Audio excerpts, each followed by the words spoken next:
Yes guys, welcome back to another episode of your boy Oms'S. On today's one, we're doing picking our Euro 2021 squad for England. Come on boys.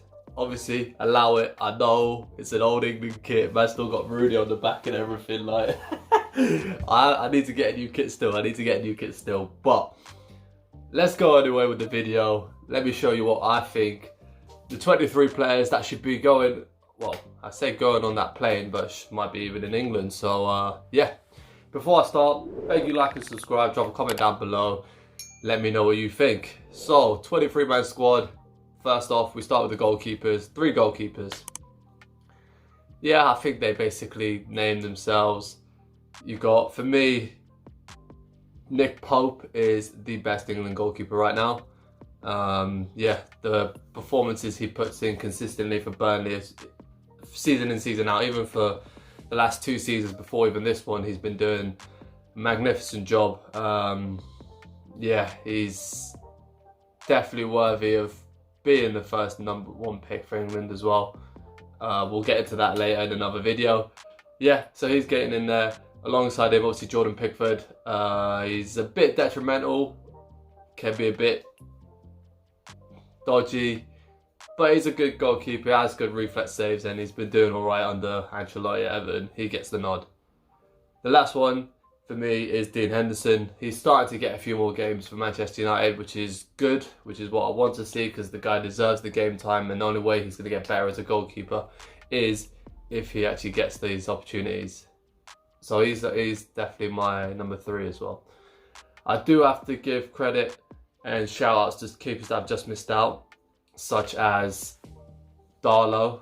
Darlow has been decent for Newcastle this season, but unfortunately he just hasn't been doing it as on a consistent basis as the other 3 for me.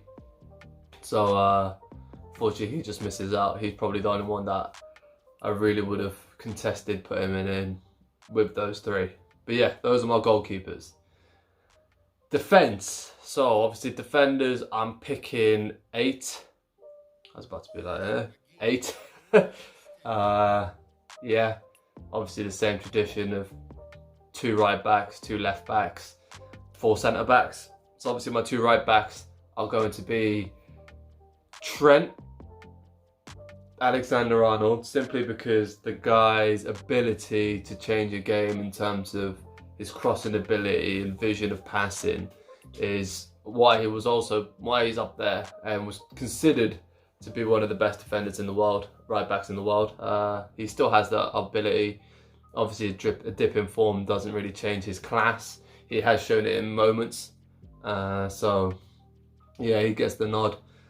One after him is Juan Basaka. Juan Basaka, basically he looks like the most complete defensive-wise fullback in the Prem currently for me. When it comes to tackles, defending, cutting lanes, positioning, man marking, yeah, Juan Basaka at right back, he's got it all for me, so he gets the nod. 2 left backs, I'm going with Luke Shaw.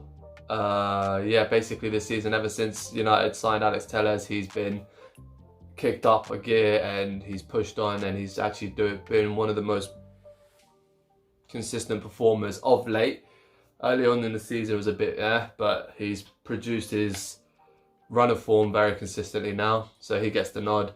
And alongside him, Ben Chilwell. Ben Chilwell, obviously the exploits he did at Leicester City is the reason why he got a move to Chelsea FC. Yeah, so obviously he gets the nod as well for me as the other left back. The 4 centre backs, John Stones, one of the best defenders in the league this season, form wise. Yeah, he was keeping Laporte out the team for a while, and is constantly putting his name as one of the serious starting 11 in a Manchester City side filled with an abundance of talent. John Stones goes in there. Harry Maguire, simply because he's just got something that we need. He's like a Marouane Fellaini. Like, he's just a really tall, robust guy and he's got no nonsense defending. So yeah, that's why Maguire gets it for me. And the other two, we're gonna have Kyle Walker, because yes, I know he plays right back, but especially for England, in England's setup, especially where Southgate likes to run his team. Yeah, he plays in a back three as a centre half anyway, so he gets the nod there for me. And the fourth one is going to be, if he comes back from injury early enough and gets some game time in him, I'll put Joe Gomez. Because again, he just gives something different to the back line. Because that's the thing with me, I prefer to have a selection of different variety of opportunities in my team. So obviously Joe Gomez, when he's fit, he's the quickest out of all four centre-backs. And he can keep up with many pacey players. None of the others can really do it to his level. Obviously they can, John Stones and with their positioning and that, but on a foot race, Gomez isn't far off keeping up with some of the quickest attackers in the league. Not the most. Don't get it twisted. Don't get it twisted. I'm just saying he's got a better chance of keeping up than the other four. If he isn't, then it's going to be Eric Dyer. Eric Dyer is just bland. He's just bland. He just gets the nod ahead of the likes of Tarkowski and Kane and Connor Cody simply because of his experience for me. That's why, and the level at which he's playing at.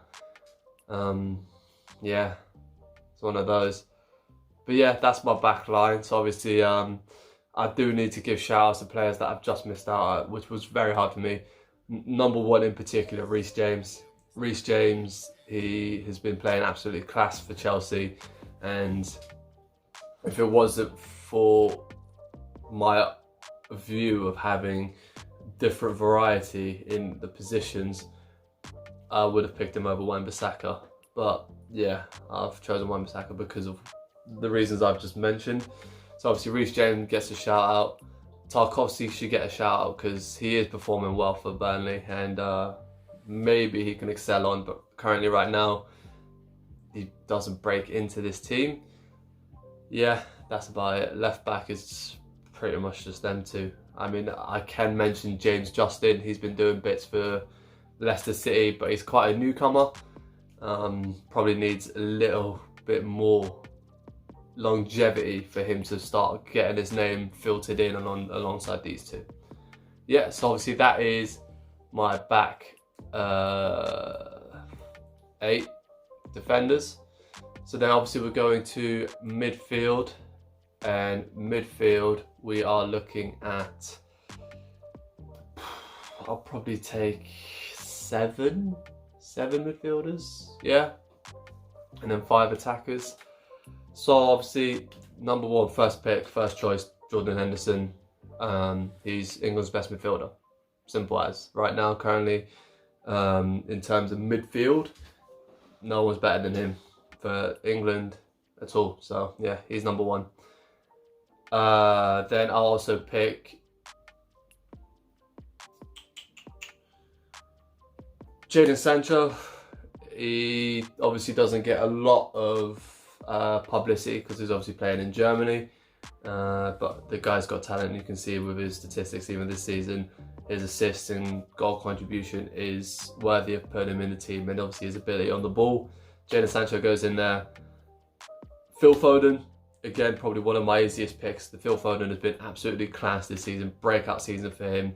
Definitely deserves the juice that he's getting. He gets the nod 100%. Mason Mount, another one. He goes in. Mason Mount, again, the bits he's been doing for Chelsea, he's one of their standout performers. Keeping the likes of Pulisic, Ziyech, Havertz on the bench because the guy's a baller and he's playing fantastic football. So he gets his nod. Declan Rice, yeah, just again for this variety and ability to do different things. He's probably the most defensively minded player that I've got in my 23-man squad in the midfield. Yeah, he just obviously gives that different variation to what he's able to do. Then we'll have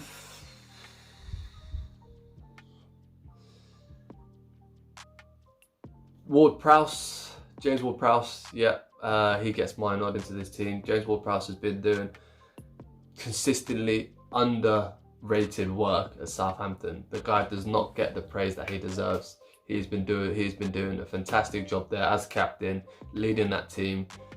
Southampton have been a bit 50-50, but his performances for me have been consistent. Obviously, we know his free kick ability, his passing ability, and he's got a good defensive head on. He can definitely sit in midfield alongside anyone and do a decent defensive duty. So he gets my pick. And the last one, because he's mainly been playing left mid for Man United, Marcus Rashford. So he's my last pick. Yeah. Look, there are players that I could have picked, but Rashford just has an uncanny ability to just get his name in the England squad. It's quite similar to like how Welbeck used to for me. Like just when he plays and he puts an England shirt on, he's almost 10 times better than what he normally is. Maybe it's not so much apparent with Marcus Rashford, but he gets the nod for me. My 5 attackers, I've got number 1 on the sheet again, Harry Kane. Don't need to say anything about him, England's best striker. Probably one of England's best strikers of all time, to be honest, the way he's going, the way he's at. The other 2 strikers with him, Dominic Calvillon. He has been England's 2nd best striker this season.